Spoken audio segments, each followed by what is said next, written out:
ವಿದ್ಯಾಭಾರತಿ ಕರ್ನಾಟಕ ಗದಗ ವತಿಯಿಂದ ದಿನಾಂಕ 2ರಂದು ಪ್ರಾಂತೀಯ ಸಾಧಾರಣ ಸಭಾ. ವಿದ್ಯಾಭಾರತಿ ಕರ್ನಾಟಕ ಗದಗ ವತಿಯಿಂದ ದಿನಾಂಕ 2ರಂದು ಪ್ರಾಂತೀಯ ಸಾಧಾರಣ ಸಭಾ ಜರುಗಲಿದೆ ಎಂದು ಶಶಿಧರ ದಿಂಡೂರ ಹೇಳಿದರು.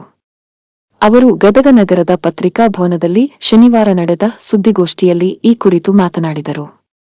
ಸುದ್ದಿಗೋಷ್ಠಿಯಲ್ಲಿ ಉಮೇಶ ಜಿ, ರಾಮಕೃಷ್ಣ ಜಿ, ಐಎಸ್ ಪೂಜಾರ, ಮಹಾಂತೇಶ ಬಾತಖಾನಿ, ಸಂತೋಷ ಅಕ್ಕಿ, ಜಯದೇವ ಮೆಣಸಗಿ ಉಪಸ್ಥಿತರಿದ್ದರು. ವಿದ್ಯಾಭಾರತಿ ಕರ್ನಾಟಕ ವತಿಯಿಂದ ಗದಗ ಜಿಲ್ಲಾ ಘಟಕದಿಂದ ಇವತ್ತು ನಮ್ಮ ವಿದ್ಯಾಭಾರತಿ ಕರ್ನಾಟಕದ ಪ್ರಾಂತೀಯ ಸಾಧಾರಣ ಸಭಾ ನಾಳೆ 2ನೇ ತಾರೀಕಿಗೆ ಜರುಗುತ್ತದೆ. ಅದಾದಮೇಲೆ 3 ಮತ್ತು 4ನೇ ತಾರೀಕಿನ ಆಗಸ್ಟ್ 26ರಂದು ವಿದ್ಯಾಭಾರತಿ ದಕ್ಷಿಣ ಮಧ್ಯ ಕ್ಷೇತ್ರದ ಸಾಧಾರಣ ಸಭಾ ಬೈಠಕ್ ಗದಗದಲ್ಲಿ ಪ್ರಥಮ ಬಾರಿಗೆ ಜರುಗ್ತಾ ಇದೆ. ತಮಗೆಲ್ಲ ಈ ಮೂಲಕ ತಿಳಿಸುವುದೇನೆಂದರೆ, ವಿದ್ಯಾಭಾರತಿ ಕರ್ನಾಟಕ ಅಖಿಲ ಭಾರತೀಯ ಸಂಸ್ಥೆಯಾಗಿದ್ದು ಇವತ್ತು ಕರ್ನಾಟಕ ರಾಜ್ಯದಲ್ಲಿ ಕಾರ್ಯವನ್ನು ನಿರ್ವಹಿಸ್ತಾ ಇದೆ. ಅದರ ಜೊತೆಗೆ ಏನು ಪ್ರಾಂತೀಯ ಸಾಧಾರಣ ಸಭಾ ಮತ್ತು ದಕ್ಷಿಣ ಮಧ್ಯ ಕ್ಷೇತ್ರದ ಸಾಧಾರಣ ಸಭಾ ಬೈಠಕ್ಕು ಗದಗ ಜಿಲ್ಲೆಯಲ್ಲಿ ಪ್ರಪ್ರಥಮ ಬಾರಿಗೆ ಆಯೋಜನೆ ಮಾಡಲಿಕ್ಕೆ ನಮ್ಮ ಗದಗ ಜಿಲ್ಲಾ ಘಟಕಕ್ಕೆ ಸಿಕ್ಕಿರೋದು ನಮ್ಮೆಲ್ಲರ ಭಾಗ್ಯ ಅಂತ ಅಂದ್ಕೊಳ್ತೇವೆ. ಯಾಕಂದರೆ ಇದು ವರ್ಷಕ್ಕೆ ಒಂದ್ಸರಿ ಆಗುವಂಥದ್ದು. 30 ಜಿಲ್ಲೆಗಳಿಗೆ ಅಡ್ಡಾಡಿ ಬರ್ಬೇಕಂದ್ರೆ ಒಂದೊಂದು ವರ್ಷಕ್ಕೊಂದ್ಸರಿ ಅಂದ್ರೆ 30 ವರ್ಷಕ್ಕೊಂದ್ಸರಿ ನಮಗೆ ಅವಕಾಶ ಸಿಗ್ತದೆ. ಸೊ ಹಾಗಾಗಿ ಈ ಬಾರಿ ವಿಶೇಷವಾಗಿ ನಮ್ಮ ಗದಗ ನಗರದಲ್ಲಿ ನೆರವೇರ್ತಾ ಇರುವಂಥದ್ದು ನಮ್ಮ ಜೆ.ಜಿ. ಇಂಟರ್ನ್ಯಾಷನಲ್ ಸ್ಕೂಲ್, ಜ್ಞಾನ ಗಂಗೋತ್ರಿ ಇಂಟರ್ನ್ಯಾಷನಲ್ ಶಾಲೆಯಲ್ಲಿ 2, 3 ಮತ್ತು 4 ಆಗಸ್ಟ್ 2026 3 ದಿನಗಳ ಕಾಲ ನಿರಂತರವಾಗಿ 160 ಮಂದಿ ಕರ್ನಾಟಕ, ಆಂಧ್ರ, ತೆಲಂಗಾಣದಿಂದ ಪ್ರತಿನಿಧಿಗಳು ಈ ಸಭೆಯಲ್ಲಿ ಬೈಠಕ್ನಲ್ಲಿ ಭಾಗವಹಿಸ್ತಾರೆ. ಈ ಒಂದು ಕಾರ್ಯಕ್ರಮದ ಉದ್ಘಾಟನೆಯನ್ನು ಮಾನ್ಯ ಮಾಜಿ ಸಚಿವರು, ನರಗುಂದದ ಶಾಸಕರಾಗಿರತಕ್ಕಂಥ ಸನ್ಮಾನ್ಯ ಸಿ ಪಾಟೀಲ್ ಸಾಹೇಬರು ನೆರವೇರಿಸ್ತಾರೆ. ಶಾಲಾ ಆವರಣದಲ್ಲಿ ಕಟ್ಟಿರ್ತಕ್ಕಂಥ ನಮ್ಮ ಜ್ಞಾನಗಂಗೋತ್ರಿ ಶಾಲೆಯ ಅಧ್ಯಕ್ಷರಾಗಿರ್ತಕ್ಕಂಥ ಐಎಸ್ ಪೂಜಾರ್ ಅವರ ಶಾಲೆಯಲ್ಲಿ ಕಟ್ಟಿರ್ತಕ್ಕಂಥ ಮಹಿಳಾ ವಸತಿ ನಿಲಯದ ಉದ್ಘಾಟನೆಗೆ ಮಾನ್ಯ ಶ್ರೀ ಬಸವರಾಜ ಬೊಮ್ಮಾಯಿ ಅವರು, ನಮ್ಮ ಲೋಕಸಭಾ ಸದಸ್ಯರು ಆಗಮಿಸ್ತಾರೆ. ಈ ಸಭೆಯ ಅಧ್ಯಕ್ಷತೆಯನ್ನು ನಮ್ಮ ರಾಜ್ಯಾಧ್ಯಕ್ಷರು, ವಿದ್ಯಾಭಾರತಿ ಕರ್ನಾಟಕದ ರಾಜ್ಯಾಧ್ಯಕ್ಷರಾಗಿರ್ತಕ್ಕಂಥ ಶ್ರೀ ಪರಮೇಶ್ವರ್ ಹೆಗಡೆಜಿಯವರು ಅಧ್ಯಕ್ಷತೆಯನ್ನು ವಹಿಸ್ತಾರೆ. ಅದರೊಂದಿಗೆ ಉಪಸ್ಥಿತಿ ಶ್ರೀ ಉಮೇಶ್ ಕುಮಾರ್ ಜಿಯವರು, ನಾವೆಲ್ಲ ಪದಾಧಿಕಾರಿಗಳು ಅದರಲ್ಲಿ ಭಾಗವಹಿಸ್ತಾ ಇದ್ದೇವೆ. ಸೊ ಇನ್ನು ವಿದ್ಯಾಭಾರತಿಯ ಕುರಿತಾಗಿ ಸಮಗ್ರವಾಗಿ ನಮ್ಮ ರಾಜ್ಯ ಸಂಘಟನಾ ಕಾರ್ಯದರ್ಶಿಗಳಾಗಿರ್ತಕ್ಕಂಥ ಉಮೇಶ್ ಕುಮಾರ್ ಅವರು ನೆರವೇರಿಸ್ಕೊಡ್ಬೇಕಂತ ಹೇಳಿ ಅವರು ವಿನಂತಿ. ವಿದ್ಯಾಭಾರತಿ ಕರ್ನಾಟಕ ಗದಗ ಜಿಲ್ಲೆ ಅನ್ನೋದು ಇದೊಂದು ಜಿಲ್ಲಾ ಘಟಕ. ಈ ಜಿಲ್ಲಾ ಘಟಕ ಅಂತ ಹೇಳಿದ್ರೆ ಇದರಲ್ಲಿ ನಮ್ಮದೇ ಗದಗ ಜಿಲ್ಲೆಯ ಕೆಲವು ಶಾಲೆಗಳು ಇದರ ಜೊತೆಗೆ ಸಂಯೋಜನೆಗೊಂಡು ಕೆಲಸ ಮಾಡುತ್ತೆ. ಈಗ ನಮ್ಮ ಗದಗ ಜಿಲ್ಲೆಯಲ್ಲಿ 8 ಶಾಲೆಗಳು ಇದರ ಜೊತೆ ಸಂಯೋಜನೆಗೊಂಡು ಕೆಲಸ ಮಾಡ್ತವೆ. ಇದು ಗದಗ ಜಿಲ್ಲೆಯ ಒಂದು ಜಿಲ್ಲಾ ಘಟಕ. ಮತ್ತು ಇದೇ ರೀತಿ ಕರ್ನಾಟಕದಲ್ಲಿ ಈಗ ಹೇಗೆ ಗದಗ ಜಿಲ್ಲೆಯಲ್ಲಿ 8 ಶಾಲೆಗಳಿವೆ, ಕರ್ನಾಟಕದ ಎಲ್ಲ ಜಿಲ್ಲೆಗಳಲ್ಲೂ ಶಾಲೆಗಳು ನಮ್ಮ ಜೊತೆ ಸಂಯೋಜನೆಗೊಂಡು ಕೆಲಸ ಮಾಡುತ್ತೆ. ಕರ್ನಾಟಕದಲ್ಲಿ 605 ಶಾಲೆಗಳು ಈ ರೀತಿ ಕೆಲಸ ಮಾಡುತ್ತೆ. ಇದೇ ರೀತಿ ನಮ್ಮ ದೇಶದ ಎಲ್ಲ ರಾಜ್ಯದಲ್ಲೂ ಸಹ ಇದೇ ರೀತಿಯ ಘಟಕಗಳಿದೆ. ರಾಜ್ಯ ಘಟಕ ಇದೆ, ಜಿಲ್ಲಾ ಘಟಕನೂ ಇದೆ. ಆ ರೀತಿ ನಮ್ಮ ದೇಶದಲ್ಲಿ 24,000 ವಿದ್ಯಾಲಯಗಳು ಈ ರೀತಿ ವಿದ್ಯಾಭಾರತಿ ಜೊತೆಗೆ ಕೆಲಸ ಮಾಡುತ್ತೆ. ಅನೇಕ ರಾಜ್ಯಗಳಲ್ಲಿ ವಿದ್ಯಾಭಾರತಿನೇ ನೇರವಾಗಿ ನಡೆಸುವಂಥ ವಿದ್ಯಾಲಯಗಳು ಇದೆ. ಮತ್ತು ನಮ್ಮ ಜೊತೆಗೆ ಸಂಯೋಜನೆಗೊಂಡು ನಡೆಯುವಂಥ ವಿದ್ಯಾಲಯಗಳು ಸಹ ಇದೆ.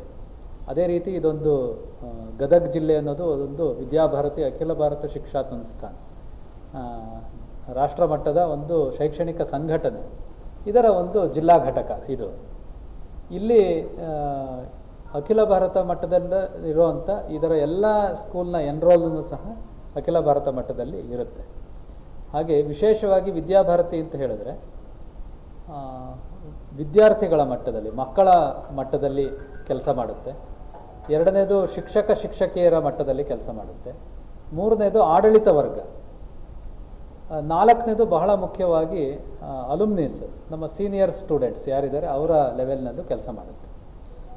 ಮಕ್ಕಳಿಗೆ ಬೇಕಾಗಿರೋದನ್ನು 2 ರೀತಿ ಇದೆ. ಮೊದಲನೇದು ಶಿಕ್ಷಣಕ್ಕೆ ಯಾವುದು ಆಧಾರ ಅಂತ ವಿಷಯ ಬರುತ್ತೆ. ನಮಗೆ ಶಿಕ್ಷಣಕ್ಕೆ ಮಕ್ಕಳಿಗೆ ಬೇಕಾಗಿರೋದು ಮೊದಲನೇದು ಸರ್ವಾಂಗೀಣ ವಿಕಾಸ ಮತ್ತು ಮಕ್ಕಳ ಸರ್ವತೋಮುಖ ವಿಕಾಸ, ಎರಡಕ್ಕೂ ಕುರಿತಾಗಿ ಕೆಲಸ ಮಾಡುತ್ತೆ. ಇದಕ್ಕೆ ಬೇಕಾದಂಥ ಕಾರ್ಯಚಟುವಟಿಕೆಗಳನ್ನು ಡಿಸೈನ್ ಮಾಡಿದೆ. ಅದಕ್ಕೆ ಶಾರೀರಿಕ ಶಿಕ್ಷಣ, ಯೋಗ ಶಿಕ್ಷಣ, ಸಂಗೀತ ಶಿಕ್ಷಣ, ಸಂಸ್ಕೃತ ಶಿಕ್ಷಣ ಹಾಗೂ ನೈತಿಕ ಆಧ್ಯಾತ್ಮಿಕ ಶಿಕ್ಷಣ, ಇದರ ಆಧಾರದಲ್ಲಿ ಅಕಾಡೆಮಿಕ್ಸ್ ಎಜುಕೇಷನ್ ಮಾಡೋದು ಹೇಗೆ ಅನ್ನೋದನ್ನು ಯೋಚನೆ ಮಾಡುತ್ತೆ.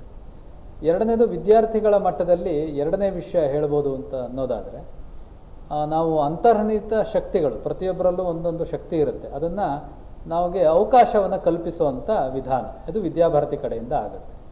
ಅಂದರೆ ಕಟ್ಟಕಡೆಯ ಮಗುವಿನವರೆಗೆ ನಮ್ಮ ಜೊತೆ ಸಂಯೋಜನೆಗೊಂಡಿರುವಂಥ ವಿದ್ಯಾಲಯದ ಕಟ್ಟಕಡೆಯ ಮಗುವಿನವರೆಗೂ ಯಾವ ರೀತಿಯ ಶಿಕ್ಷಣವನ್ನು, ಅವರಲ್ಲಿರುವಂಥ ಅಂತರ್ನಿಹಿತ ಶಕ್ತಿಯನ್ನು ಹೊರತೆಗೆಯುವಂಥ ಶಿಕ್ಷಣ, ಅದಕ್ಕೆ 7 ರೀತಿಯ ಕಾರ್ಯವಿಧಾನನ ಡಿಸೈನ್ ಮಾಡಿದೆ. ಅದಕ್ಕೆ ವಿಜ್ಞಾನ, ಗಣಿತ, ವೇದಗಣಿತ, ಸಂಸ್ಕೃತಿ ಜ್ಞಾನ, ಜಾನಪದ ಕಲೆ, ಮೂರ್ತಿಕಲೆ ಹಾಗೂ ಸ್ಪೋರ್ಟ್ಸ್, ಇಷ್ಟು ರೀತಿಯ ವಿಧಾನಗಳ ಮೂಲಕ ಅವರಿಗೆ ಅವರ ಅಂತರ್ನಿಹಿತ ಶಕ್ತಿಗೆ ಅವಕಾಶವನ್ನು ಕೊಡುವಂಥ ಕೆಲಸ ಮಾಡುತ್ತೆ. ಇದಲ್ಲದೆ Vidyabharati school game federation of India SGFI ರಾಷ್ಟ್ರೀಯ ಮಟ್ಟದಲ್ಲಿ, ಅದಕ್ಕೂ ಸಹ ಅದರದ್ದೊಂದು ರಿಜಿಸ್ಟರ್ಡ್ ಬಾಡಿ. ನಮ್ಮ ಗದಗ ಜಿಲ್ಲೆಯಲ್ಲಿ ಅದರ ಸ್ಪೋರ್ಟ್ಸ್ ನಡೆದರೆ ಆ ಮಕ್ಕಳೆಲ್ಲ ರಾಜ್ಯ ಮಟ್ಟಕ್ಕೆ, ರಾಷ್ಟ್ರ ಮಟ್ಟಕ್ಕೆ ಬರ್ತಾರೆ. ಅವರು ನೇರವಾಗಿ ಕೇಂದ್ರ ಸರ್ಕಾರದ SGFIಗೆ ಹೋಗುವ ಅವಕಾಶ ಗದಗ ಜಿಲ್ಲೆಯ ಮಕ್ಕಳಿಗೂ ಸಹ ಸಿಕ್ಬಿಡುತ್ತೆ. ಇದು ಒಂದು ಅವಕಾಶ ಅವರಿಗೆ. ಅಲ್ಲಿ SGFIನಿಂದ ಆಮೇಲೆ ಒಲಿಂಪಿಯಾಡ್ಸ್ಗೆ ಹೋಗ್ತಾರೆ, ಏಷ್ಯನ್ ಗೇಮ್ಸ್ಗೆ ಹೋಗ್ತಾರೆ, ಖೇಲೋ ಇಂಡಿಯಾಗೆ ಹೋಗ್ತಾರೆ.